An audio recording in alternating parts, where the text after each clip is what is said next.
It's not fair to leave somebody for 6 months with no money. You can either shine from getting people into work, but that's really difficult, or you can stop the money, which is really easy. That you can do, is it? Apart from suffer. That's fair. Nah, definitely not fair. A Jobcentre Plus advisor has revealed to The Guardian the growing pressure to stop people's benefits, leading to vulnerable claimants being set up so their benefits get cut off, or sanctioned as it's known. Suddenly in your job you're not looking for somebody to help them into sustainable employment, which is what you're employed to do. You're suddenly looking for ways to trick your customers into not looking for work. And you can come up with many ways. I've seen dyslexic customers given written job searches, and when they don't produce them, what a surprise, they're sanctioned. It becomes a culture of let's hit the target. And nobody seems to think about the personal effect it has on people. It's always about the target. They don't care how you achieve it, they don't care who you stop. The whistleblower, Kay, said advisors in his office have a target of 3 claimants a week to refer for sanctions to a decision maker who rules on the case. A sanction may then be applied from 1 week to 6 months. During this time, job seekers' allowance is cut off and a claimant has to apply for hardship payments, usually half the normal amount. Clients may be sanctioned, or DMA'd as it's also known, for not trying hard enough to get a job, or for a refusal of employment. Refusal of employment, according to the guidance on the Jobcentre system, is when they turn down a job. But the way they're using it at the moment is if you don't apply for a job, suddenly that's a 6-month sanction. And the other one of actively seeking employment is generally if you feel they're not looking for work or not trying hard enough. And this is just generally used a number of ways just to basically trip them up. Wigan's Citizens Advice Bureau told me large numbers of their clients were reporting having their benefits cut. Although Wigan is not where the whistleblower is from. Do something slightly wrong, you get sanctioned, and it's horrible. They think you're not trying hard enough, they're not going to give you your money, are they? I hadn't gone to a back to work session, and I told them that I was ill, and they were just saying like that they can't do nothing. I didn't apply for 2 jobs because I'd already been offered a job. What, so they sanctioned you on your next claim? Yeah, from the last one. It is troubling times for people in job centres. Can't find no jobs anywhere around here. It's just dead. And these just like to mess you around because they can when you haven't got a job. I just felt like I'd been attacked for no reason. I met John, who told me a fire alarm went off during a Jobcentre interview. His advisor said they would send application forms through the post, which came too late for the deadline for 3 jobs. I literally took them out to the door and rung them up straight away. They just basically stopped my money, and I didn't know anything about it until I actually checked my bank. I rung up to find out why I'd not received my money, and they said I'd been sanctioned until the end of May from February. It's outrageous, the length of the sanction. It's completely and utterly unfair. Not fair to leave somebody 6 months with no money. I've actually lost a lot of weight because of the amount I'm actually eating. Been thrown out of my parents' address. I'm living with a friend, I'm actually sleeping on the couch.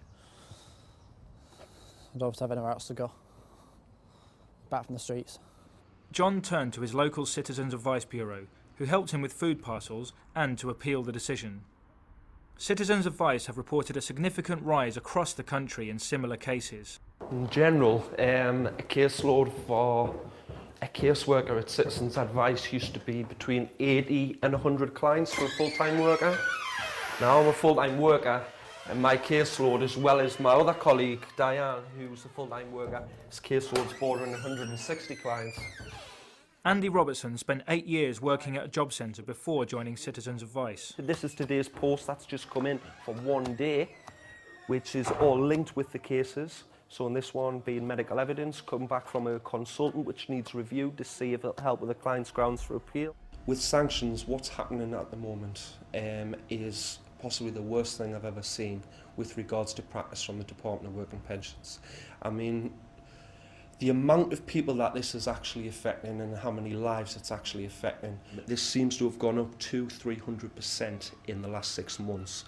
and clients seem to be getting sanctioned on the job seekers allowance now for next to nothing. It's been the biggest fundamental change I've seen in working and benefits in the last 12 years, and an increased workload and increased distress of clients and advisors who more seem like robots as opposed to being human beings. Kay says this is because of the target culture, which leads to competition between colleagues and offices. Well, my particular team has a board that has what DMA you've done each week and how you're doing against the other people on your team.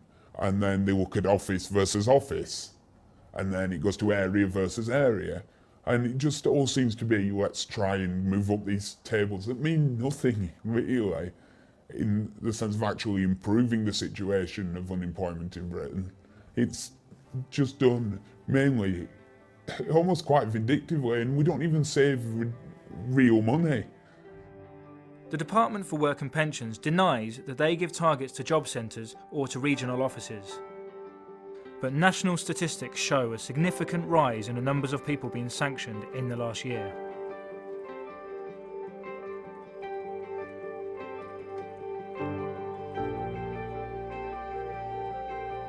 Saving the public purse is always a phrase used in our office. It's drummed home all the time. Oh, you're doing a good job, you're saving the public purse. It's an explanation. Feel good about stopping someone's money. You've just saved your own pocket. Hiya, I'm ringing up regarding a client's job seekers allowance sanction now she'll receive. There is also evidence that vulnerable people are being caught by the harsher regime. A lot of clients who have severe mental health problems, this seems to be affecting. It's also affecting clients who have reading and writing difficulties, people who are dyslexic, who have work capabilities and capabilities in many different types of fields, but who are unable to fill in application forms themselves. Advisors were previously exercising their discretion. They were more on a human level where you could actually see a client face to face and know what their limitations actually were. Now that human relation, client-advisor balance doesn't seem to exist anymore.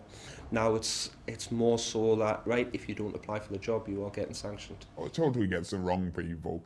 It leads, but it's the target that leads you to this. It leads you to setting up those who are easy, those who aren't going to kick off with you, those who really don't understand what's going on, those who, quite honestly, are just completely, to be honest with you, gullible to the person is helping them when really they're looking to set them up.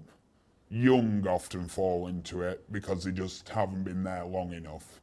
The uneducated are generally another major target. While they may not be a person with a disability, they have seriously low educational standards and it's easy to exploit them. And you very rarely see the hardcore ever taken because they know all the forms, they know it better than most of the staff, the system. Some people think that you've got to be strict on benefits because there are people that are work shy and won't apply. Do you think that applies to you? I'd actually do anything to get off the door because it's horrible. It seems completely like they're just targeting like, people that are actually looking for work. What's it done for your kind of job searching situation? Completely hindered it because it's actually left me in a state of depression. I've lost weight, I'm tired. You know, if you fall on hard times, this is supposed to be the place where you go for help, where somebody gives you some guidance. Most people hate the target. They don't like doing it. They feel guilty afterwards doing it. You can see staff switching customers with another staff member so they don't have to see somebody they've DMA'd the previous week because they just can't face it. I had a customer who came to me after I'd DMA'd him and he'd been basically beaten up because he couldn't pay somebody. And I couldn't actually imagine it. The feeling was, I just felt absolutely terrible and I didn't and yeah, he hadn't done the job search that he should have done properly, fair enough, but it still didn't make you, it still weren't right, you know. I can't claim that that was the right decision to make and that what I did benefited anybody. Quite honestly, I try not to think about the other effects because it's the only way you get through it. The DWP statistics also reveal that areas with high unemployment, like the North West and the North East, tend to have harsher referral regimes. The stricter application of sanctions also coincides with cuts to Jobcentre staff and provision. I went to the Jobcentre and asked them if I could do a course in care because I want to be like a co-worker for the elderly. Halfway through the course you need a CRB check because you need to do a placement in the care home. The Jobcentre assured me that I could be funded for a CRB check, but when it came down to it, I definitely needed the CRB check there and then. They said I can't be funded for it. I had to leave my course.